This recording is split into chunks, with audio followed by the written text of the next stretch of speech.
Mówi się, że do Miami większość osób wpada na słońce, piasek i surfowanie. W końcu średnia roczna temperatura wynosi tu 25 stopni. I mimo, że roczna suma opadów wynosi aż 1500 mm rocznie, czyli 2,5 razy więcej niż w Polsce, to dzięki porze suchej od listopada do kwietnia możemy tu cieszyć się idealnymi warunkami do plażowania i uprawiania sportów wodnych. No ale oprócz tego można tu spędzić czas w otoczeniu kultury kubańskiej. Przyjrzeć się egzotycznej przyrodzie. W mieście można wpaść do Fairchild Tropical Botanic Garden za $25 lub jak my do darmowego Miami Beach Botanic Gardens. A jak ktoś lubi sztukę uliczną, to pomalowane ściany Wynwood Walls za $10 przypadnie mu na pewno do gustu. Miami, zanim Europejczycy wpadli tu ze swoimi statkami, było zamieszkane przez plemię Tequesta. W 1513 roku swoją nogę postawił tu Juan Ponce de León, Hiszpan. Floryda została potem kupiona przez Amerykanów za $5 milionów. O ten kawałek ziemi domagało się wtedy kilka krajów, jak Rosja czy Anglia. Ale to USA przewodziła dzięki swoim ludziom, którzy już tam mieszkali i domagali się przyłączenia do reszty Stanów. W 1896 roku założono miasto, głównie dzięki działaniom Julii Talto, tzw. matki Miami. Przekonała ona magnata kolejowego Henry'ego Flagiera, aby przedłużył linię kolejową w te tereny. Potem był rozwój i popularność wśród inwestorów i turystów. Jeszcze rzut oka na mapę. Miasto jest położone na południu ogromnego półwyspu, po jego wschodniej stronie, w niewielkiej odległości od epicko wyglądających na satelicie Bahamów. Po zachodzie są wielkie połacie terenów pokrytych roślinnością, jak znane bagna Parku Narodowego Everglades. Przyjeżdżając tu mamy do wyboru spędzenie czasu na stałym lądzie lub na jednej z wysp, jak Miami Beach lub Key Biscayne.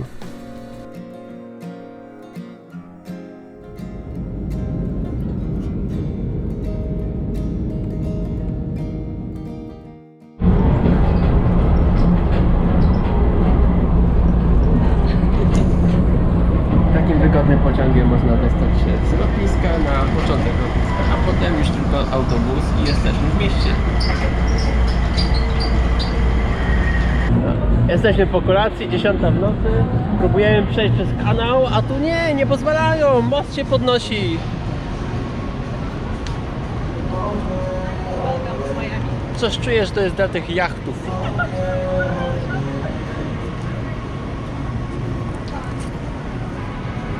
A teraz pokażę wam rzekę.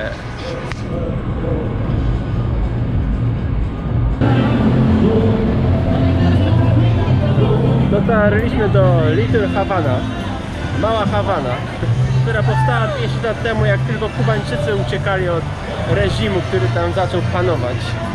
I mamy dzięki temu kraj w kraju, mały kraj. W Miami mają kilka tras pewnych takich tramwajów z drewna, wszystkie darmowe, ekstra sprawa, choć tak bilet nie jest tutaj drogi, 2,25 za jedną jazdę. Niestety nie ma tych tramwajów na mapach Google'a, ale kto jest tutaj, to wie. Tak wygląda tramwaj. Jest ekstra. Można śledzić jego trasę w internecie, to jest bardzo wygodne.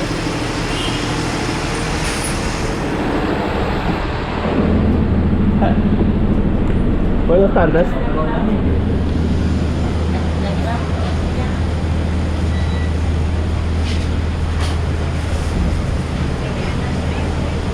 Jechaliśmy na wyspę Key Biscayne. Takie nazwanie. Teraz idziemy do parku stanowego, gdzie jest super ważne miejsce historyczne. Plus świetna latarnia morska. Najstarszy budynek w Miami. Oh yeah. A teraz zabieramy się za jedzenie lokalnych pyszności. Kurczaczek. I to jest ten pająk. Taki.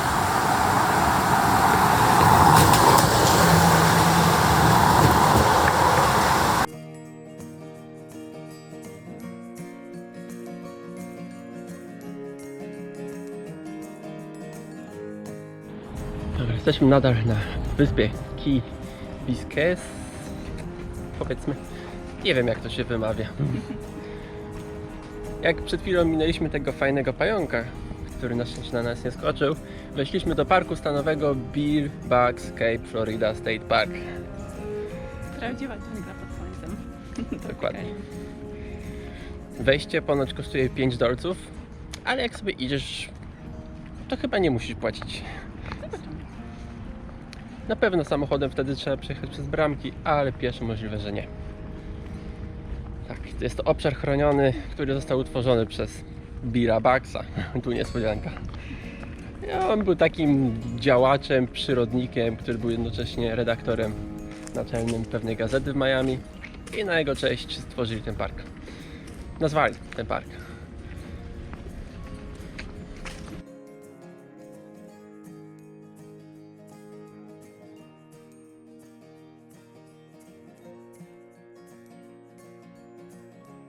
Doszliśmy do plaży w parku.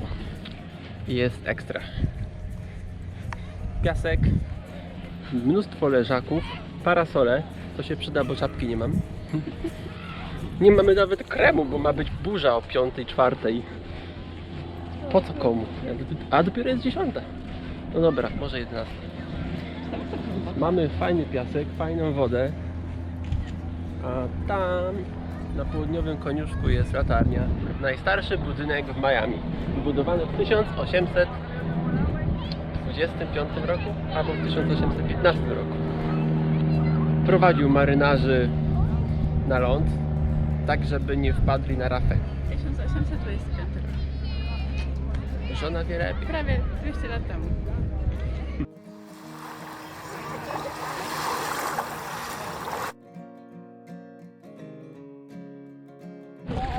Pierwszy raz nie trzęsę się wchodząc do wody morskiej. Taka ciepła. Jest tu... Oceanicznej, kochanie. Ocean, ocean. Tak, rzeczywiście, Ocean Atlantycki. Zero fal. Tutaj co prawda rafy koralowej jeszcze nie widzę, ale gdzieś tam na południu zaczyna się ta sławna rafa w Zatoce Meksykańskiej.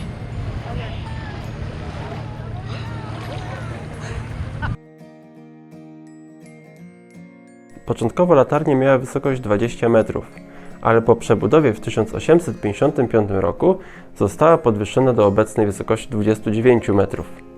Latarnia jest dostępna podczas wycieczek z przewodnikiem, które odbywają się regularnie. Cape Florida Lighthouse jest otwarta dla zwiedzających. Można wspiąć się na jej szczyt, aby podziwiać panoramiczne widoki na Zatokę Biscayne, Ocean Atlantycki i Miami.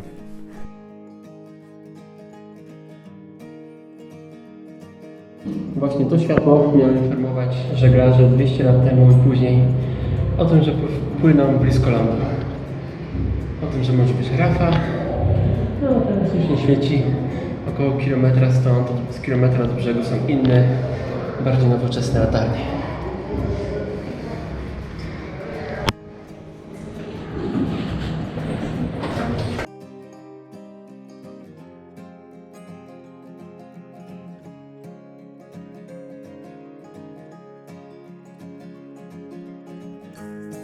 Obok latarni jest chatka, w której mieszkał latarnik ze swoją rodziną. W środku nadal zostały dawne meble i wyposażenie.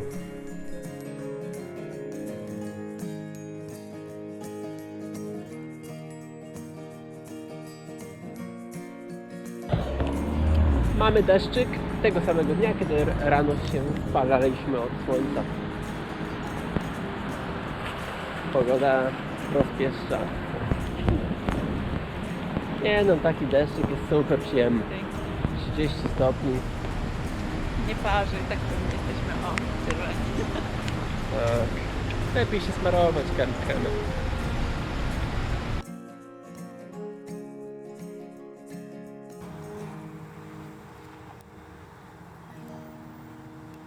Dobra, wiem, że pada deszcz, no ale jak się idzie... To trzeba tańczyć pod deszczem. Tak. I wśród tych nawałów wysokich, szklanych budynków Freedom Tower wyróżnia się. A wiecie dlaczego? Bo jak Kubańczycy uciekali przed reżimem Fidela Castro, to Tutaj im pomagano się zaklimatyzować w Stanach. A teraz jest muzeum i coś tam jeszcze.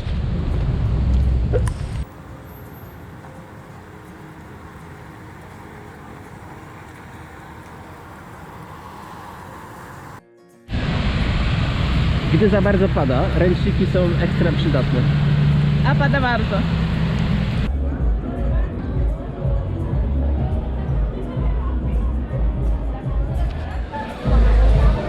No i dotarliśmy. Najpopularniejsze w mieście miejsce na zakupy. Bayside Marketplace to popularne centrum handlowo-rozrywkowe w Miami.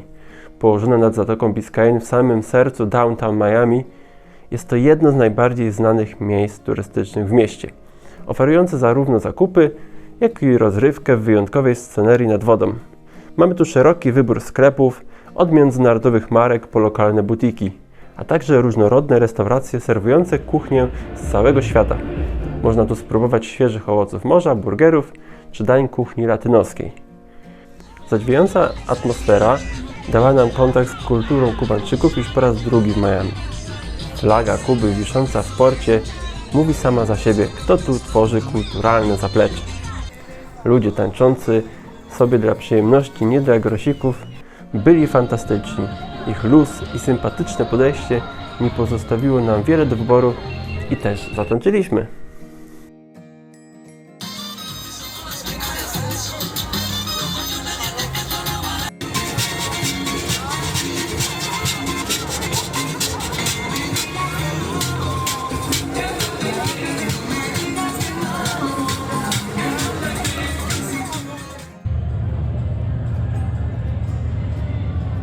Przyszliśmy coś kupić, a udało się zapoznać z kulturą.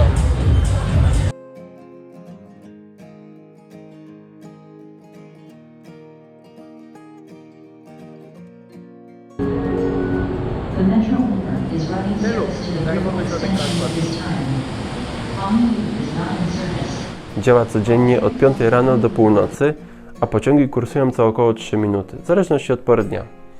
Łączy się bezpośrednio z Metro Rail na stacjach Government Central i Brickell, co umożliwia łatwe przesiadki między tymi systemami.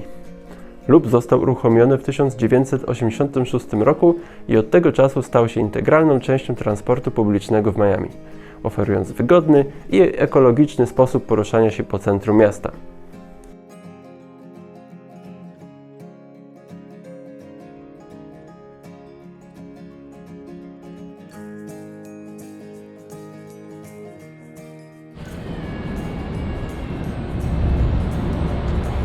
Wolę postawić świeczuszkę w katolickim kościele. Kościół episkopalny, zbudowany 130 lat temu, 1896 rok. Jeszcze w granicach starego Miami, najstarszy kościół w całym mieście. Katedra nie jest katolicka, episkopalna, czyli tak jakby taka anglikańska, tylko że z czasów, kiedy oni się odłączyli od anglikańskiego kościoła. Bardzo ładna, bardzo kolorowa w środku. Jest dużo witraży, dużo mozaiki. Kolorów. Mozaika, która tworzy nawet drogę krzyżową. Piękna świątynia. A sami episkopialiści, wyznawcy kościoła episkopalnego, troszeczkę się różnią tylko od kościoła katolickiego. Wierzą w to, że najważniejszy jest sakrament chrztu, Eucharystii. Nie ma tak jak u katolików wiary w to, że podczas komunii jest przemiana chleba i wina w ciało i krew Chrystusa. Co tam jeszcze? Mogą kapłani zawierać małżeństwa, mieć dzieci, księżmi, czy tam kapłanka. Mogą być kapłanki, dopuszczono kobiety do tego sakramentu. Dopuszczają małżeństwa jednopłciowe. I mogą być też rozwody. No i tak. To chyba tyle.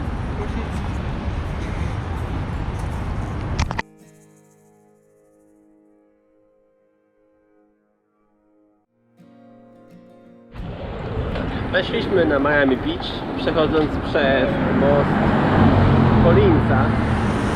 Jak jest stary, czy kiedyś był stary, jak go wybudowali w 1916 roku, 2 mile z drewna. A Collins to był taki ziomeczek, który miał domek, pierwszy na wyspie. No i po prostu chciał mieć czym dojeżdżać do domciu albo do pracy. W sumie nie wiemy.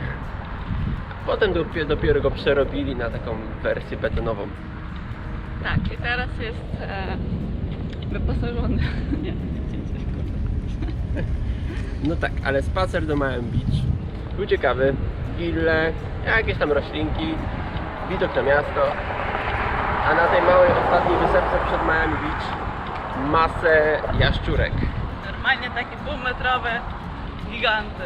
To już pewnie nie są jaszczurki. Tak, niektóre miały 70 cm, zielone, bądź jakieś szare, groźne jak jakieś smoki.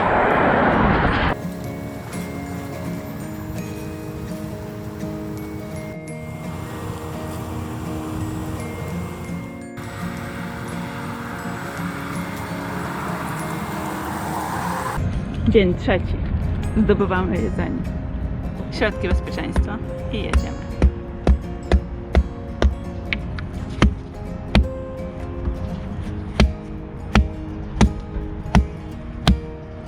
A w tle mamy panoramę Miami. Pięknie. A tam pływają delfinki. Nie takie to proste, jak się wydaje.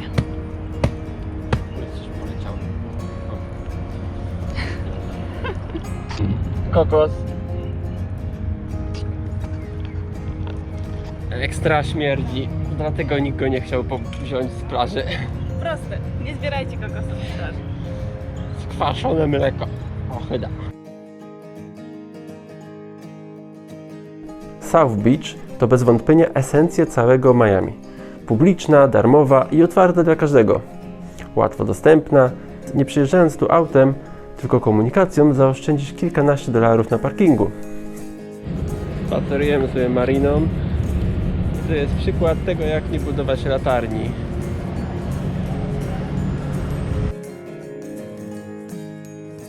Ocean Drive, ulica na Miami Beach, równoległa do wyspy i plaży, nie da się jej po prostu ominąć. Mamy tu historyczny dystrykt Art Deco, położony między 5 i 23 ulicą. Przejście z południa na północ to około 3 km. Art Deco wyróżniają jasne i pastelowe kolory, linie geometryczne i krzywe, chromowane akcenty, fontanny. Styl ten wywodzi się sprzed około 100 lat. No ale cena przykładowego mieszkania przy Ocean Drive to $800,000 za 90 m2. Jeśli się komuś nudzi plażowanie, chodzenie, jedzenie, to może zawsze stanąć w takiej pięknej kolejce do znaku.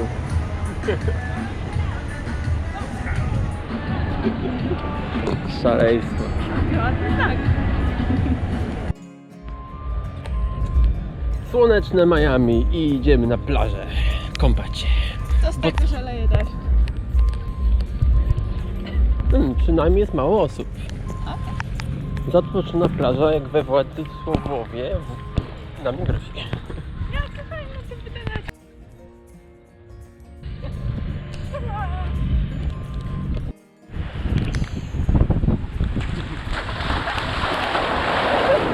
Ładnie wypala.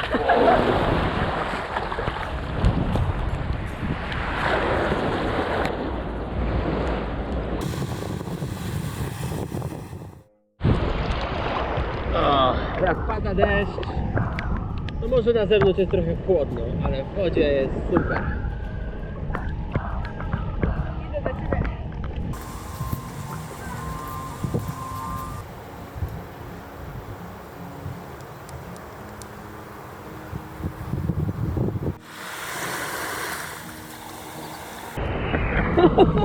Tak powstało życie!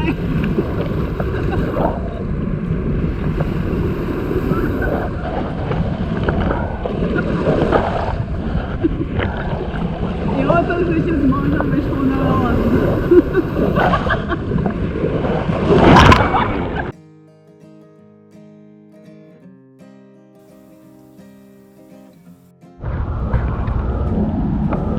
Witamy w ogrodzie botanicznym. Wstęp za darmo i zobaczymy, co nam oferuje. Spodziewamy się pająków i jaszczurek. I mam.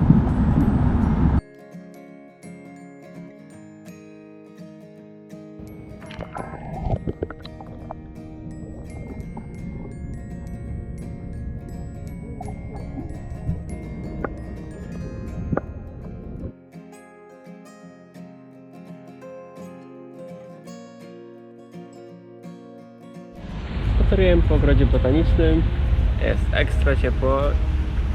Wszystko dzięki roślinom.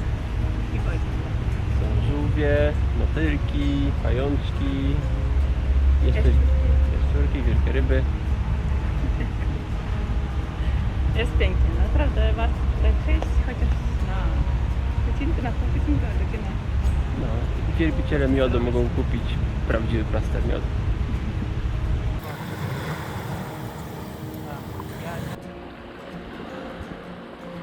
Jest 7:20, Miami Beach. Jest słońce za nami.